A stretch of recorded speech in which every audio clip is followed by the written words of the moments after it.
NDTV Madhya Pradesh Chhattisgarh देख रहे हैं आप। आपके साथ मैं हूं आसिफ शेख। बुलेटिन की शुरुआत इस वक्त एक बड़ी खबर के साथ करने जा रहे हैं और गरियाबंद में नक्सली मुठभेड़ से जुड़ी हुई बड़ी अपडेट आपको दे रहे हैं। सुरक्षा बलों ने 10 नक्सलियों को ढेर किया है, जिसमें 6 पुरुष और 4 महिला नक्सली शामिल हैं, जिनकी पहचान की गई है। सूत्रों के हवाले से खबर है कि इन 10 में 6 पुरुष हैं, 4 महिला नक्सली हैं और इनमें 1 करोड़ का इनामी नक्सली मॉडम बालाकृष्णन भी ढेर हुआ है। नक्सलियों की सेंट्रल कमेटी का मेंबर था बालाकृष्णन।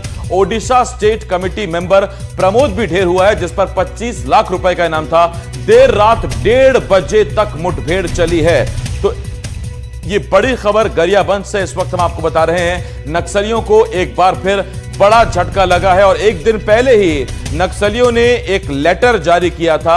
उस लेटर के जरिए नक्सलियों ने बताया था कि सुरक्षा बलों के एक्शन से उनको नुकसान हो रहा है। 366 नक्सलियों के मारे जाने की बात नक्सलियों ने उसमें कबूल की थी। लेकिन अगर आप देखें तो हाल के कुछ दिनों में बस्तर संभाग से अलग गरियाबंद में यह मुठभेड़ हुई है। तो 3 तस्वीरें आपकी टीवी स्क्रीन पर हैं। गरियाबंद में 10 नक्सली मारे गए। सूत्र बता रहे हैं इसमें 6 पुरुष हैं, 4 महिला नक्सली शामिल हैं। दूसरी खबर तस्वीर देखिए आप, 1 करोड़ का इनामी नक्सली मॉडम बालाकृष्णन मारा गया है, ढेर हुआ है। उसके साथ 25 लाख का प्रमोद भी ढेर किया गया। और तीसरी तरफ तस्वीर देखिए, जहां बीजापुर में 26 नक्सली गिरफ्तार किए गए हैं। तो एक तरफ गिरफ्तारियां हो रही हैं, सरेंडर हो रहे हैं, दूसरी तरफ नक्सली न्यूट्रलाइज किए जा रहे हैं, ढेर किए जा रहे हैं। और इस बार जो खास बात है कि बस्तर संभाग से अलग जाकर गरियाबंद में इस बार खबर आई है, जहां 10 नक्सलियों को मुठभेड़ में सुरक्षा बलों ने ढेर कर दिया है।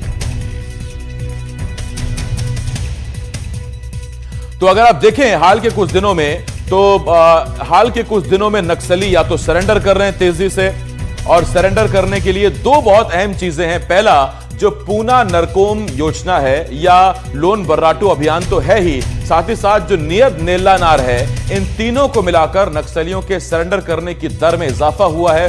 तो दूसरी तरफ लगातार नक्सलियों को न्यूट्रलाइज किया जा रहा है। 366 नक्सलियों के मारे जाने की खबर एक दिन पहले नक्सलियों ने खुद इस बात को माना था। और इस वक्त विकास तिवारी मेरे सहयोगी इस बड़ी खबर पर हमारे साथ जुड़ रहे हैं, सीधा उनकी तरफ चल रहे हैं। विकास, इस बार जो कुछ चीज अलग है वो ये कि बस्तर संभाग से अलग जाकर गरियाबंद में बड़ी मुठभेड़ हुई, 10 नक्सली वहां ढेर कर दिए गए। और इसके बाद फिर गृह मंत्री का बयान आता है, मुख्यमंत्री का विजय शर्मा का बयान आता है, जो बार बार 2026 में नक्सल उन्मूलन के संकल्प को दोहराते हैं।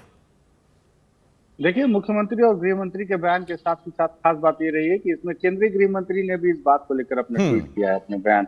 उन्होंने भी कहा है कि समर्पण कर दें या फिर मारे जाएंगे इसी तरह से। और बड़ी सफलता है गरियाबंद को लेकर। और आपको खास बात बताऊं कि 2024 और 25 में जिस तरह से माओवादियों के खिलाफ लगातार बड़े ऑपरेशन चलाए गए, और एक दिन पहले ही माओवादियों ने अपने 11 पन्ने का बुकलेट जारी किया। उस बुकलेट के माध्यम से उन्होंने इस बात की जानकारी दी कि उनके लगभग 366 साथी मारे गए हैं। और पहली दफे होगा लगभग 56 साल के बाद कि उनका महासचिव दोबारा मारा गया। और इसके पहले चारू मजूमदार मारे गए थे 56 साल पहले लगभग। और 366 की संख्या में साथी, जिसमें सेंट्रल कमेटी के DKZC लेवल के माओवादी भी बड़ी संख्या में मारे गए हैं। और इस नुकसान के लेकर जो पत्र जारी किया, उसके ठीक अगले दिन ही उन्हें इस नुकसान में फिर से इजाफा होता है दरअसल। और खास बात यह है कि अबूझमाड़ में सबसे बड़ी मुठभेड़ें हुई हैं, अगर आप ध्यान दें 2024 और 25 में, तो क्योंकि बसवा राजू भी अबूझमाड़ में ही मारा गया। लेकिन उसके बावजूद गरियाबंद ने भी अपनी उपस्थिति बहुत शानदार तरीके से दर्ज कराई है माओवादियों के खिलाफ ऑपरेशन को लेकर। क्योंकि गरियाबंद में ही आप अगर ध्यान दें तो 2 माओवादियों ने ऐसे सरेंडर किया जिन्होंने ऑटोमेटिक वेपन भी पुलिस के सामने समर्पित किए हैं। और वहीं 2 बीते इसी साल में 2025 में जनवरी में चलपति मारा गया, 1 करोड़ का इनामी नक्सली। और अब मॉडम बालकृष्ण मारा गया है, वो भी लगभग 1 करोड़ का इनामी है। दोनों सेंट्रल कमेटी के सदस्य रहे। देखिए, बड़ी संख्या में माओवादियों का मारा जाना, ये मुठभेड़ का होना अलग बात है, लेकिन ये जो बात है कि माओवाद के विचारधारा को कैसे मारा जाएगा, तो विचारधारा को मारने के लिए सबसे पहले जो उनके विचारधारा को फैलाने वाले जो शीर्ष स्तर के माओवादी नेता हैं, जो माओवादियों के पार्टी की रीति नीति निर्धारित करते हैं, जो आगे की रणनीतियां तैयार करते हैं कि अब आने वाले समय में माओवाद संगठन को मूव करने के लिए किस तरह की रणनीतियां तैयार की जाएंगी, उनमें इनकी अहम भूमिका होती है, सेंट्रल कमेटी। बिल्कुल, और इसीलिए बहुत अहम है विकास, क्योंकि फंड जुटाने से लेकर कैडर बढ़ाने तक की जिम्मा इन्हीं बड़े नक्सलियों पर होता है। और ऐसे में जब बड़े नक्सली टारगेट हो रहे हैं तो इस पर भी मैं आपसे सवाल पूछूंगा।